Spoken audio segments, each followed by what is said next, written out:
Hi, this is Glenda, and today I wanted to share with you my Starry Night soap project. It's my third attempt at this theme, and hopefully the last one in a while.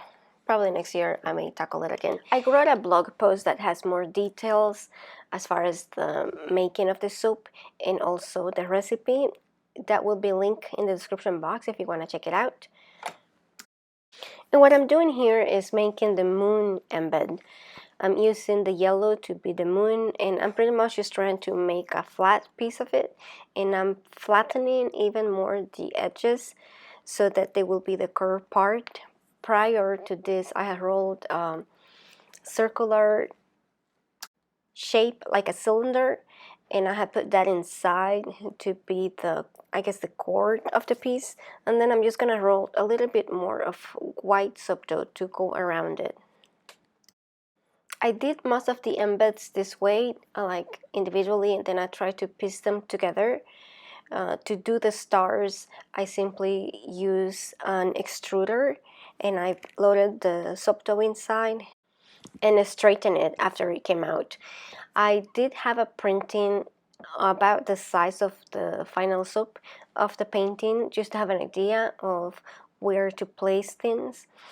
Now the water solution, which is distilled water mixed with sodium hydroxide, was prepared a few days ago, so it was at room temperature around 77 Fahrenheit. The oils I warm up to 99 Fahrenheit or around 38 Celsius.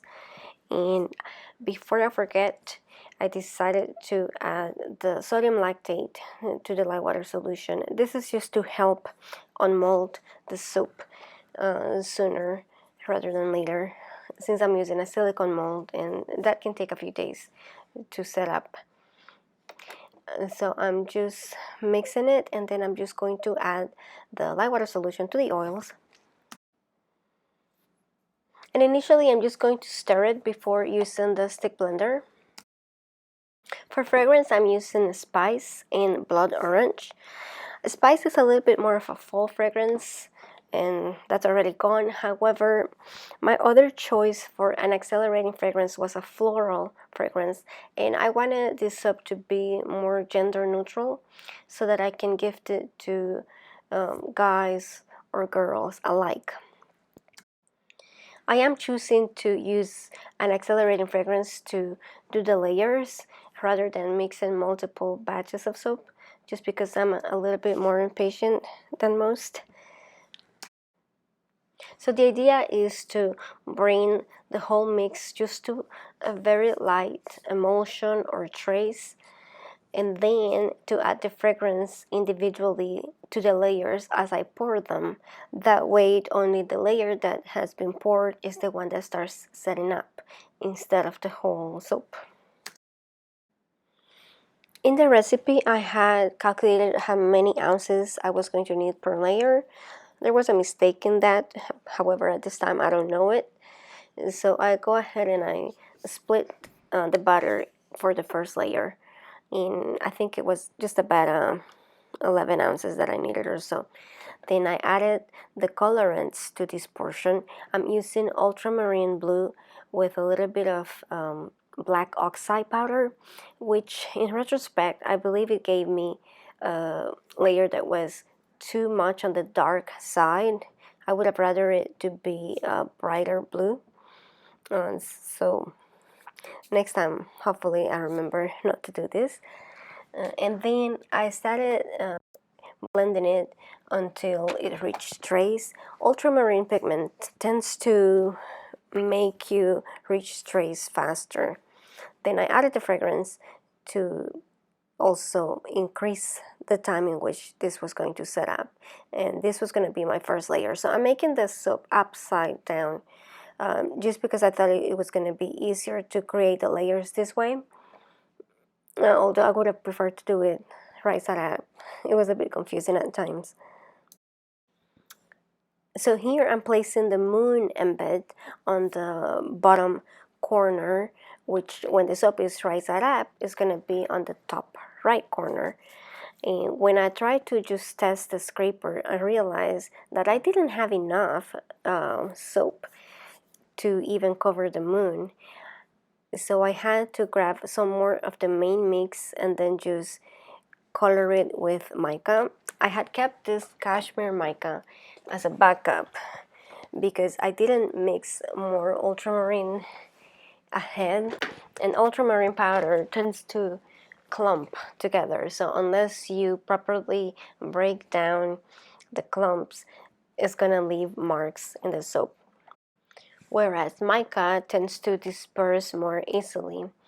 And I should have also added the stars before I did this mix, because by the time I finished doing this coloring and adding this to the mold, the first layer had set up quite a bit. So by the time I remembered to add the stars, it was a little bit of a mess. So when adding the second layer, I decided to tilt the mold so that to make sure that the most of the soap that I was adding will be in the area where the moon is, which is the part where I felt I needed more coverage. And I then tried to even it out. As you can see, it's already getting thick. And in my attempt to prevent air bubbles, I am tapping it, and I did my first attempt, my first pass with the scraper. In here, you can see it's still not quite hard enough for the scraper, but I wanted to make sure that I did have enough soap in the areas to leave the positive shape in the way I wanted it to be. It was around this time that I remember about the stars and I tried to add them, but a lot of the soap had set up had become hard, so it was just a big mess. And then my concern became air pockets. What if by having this thick soap and trying to add the embeds, I am getting a lot of empty air pockets in the soap? So I did try my best to settle it down with a spatula and also hitting it against the counter with repetitive motions. But although most of it, it came out fine. It did give me a lot of worry and stress as I was making the soap. In addition to that, like you can see here, some of the stars embeds were on the weight of the scraper and were not being fully covered with the soap. I tried several times to have them cover, but ultimately I have to give up and just leave them there so that they will be in between two layers. I did try to clean up the edges of the mold as I had seen in the tutorial before adding the next layer, which is going to be a lighter blue to create part of that curve from the painting. I was not too happy with the color of this layer either. I noticed that after I added the fragrance, it sort of took more of like a greenish tone, and it wasn't what I had envisioned. So it was, I believe, because of the fragrance. So during the last layers, I decided to skip adding the spice, and at that point I no longer needed the soap to accelerate because the last layers I was not using the scrapers for. Now to do the scraping on this one, I started testing it quite early, and I actually did it several times. Like I have about 10 minutes worth of video of just doing this one layer, so I'm going to speed it up and just show you the last version of it. I made a scraper for this layer with polymer clay, and I believe I was a little too ambitious in trying to get curves to go inside the soap. So in here it was only creating more of an indentation, and I should have been happy with that, but I think that was part of the reason why I reworked this layer so many times. Now this blue I actually like how it came out.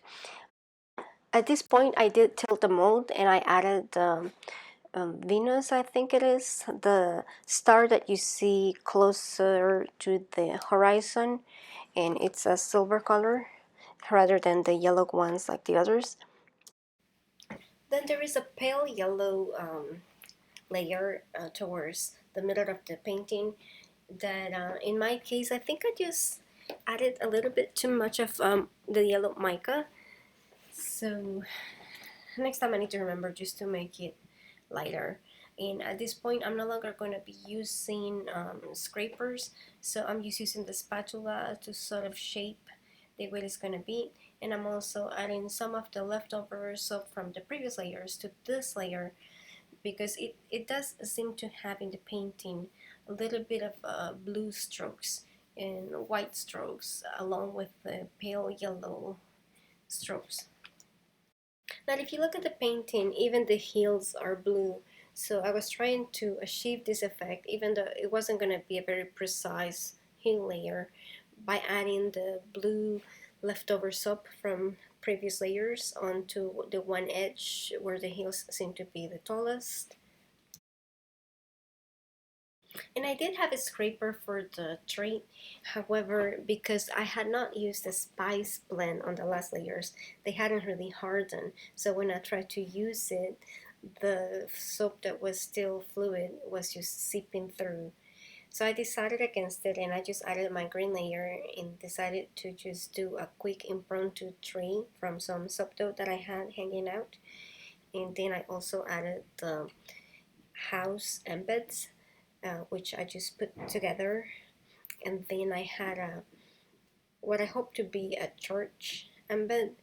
And at this point, I'm pretty much just trying to guess where they go. I noticed that some of the houses I had put upside down, so I did have to remove it and reposition them. This white one is supposed to be the church, but I think it looks kind of funny in the final soap. You'll see later. Oh, this is the tree embed I mentioned earlier. At this point, I was just guessing where it might have to go. I knew it was on one edge of the soap. However, because it was freshly done, it was fresh soap dough, it was still quite flexible, and that also affected the final look of the soap. So it's been 48 hours, about 48 hours. So I'm going to go ahead and remove it from the mold and find out what this looks like. A lot of air pockets here and there. And there it is. Oh, this is upside down. Oh, wait. The design, yeah, this is reverse. So I need to cut one more. Okay, this shows the design a little bit better. It's not very good. The moon seems to be twisted. The church sort of looks like a space comet. Wait, yeah. And the tree sort of got twisted going that way. Oh well. That's what it looks like. So thank you for watching. See you next time.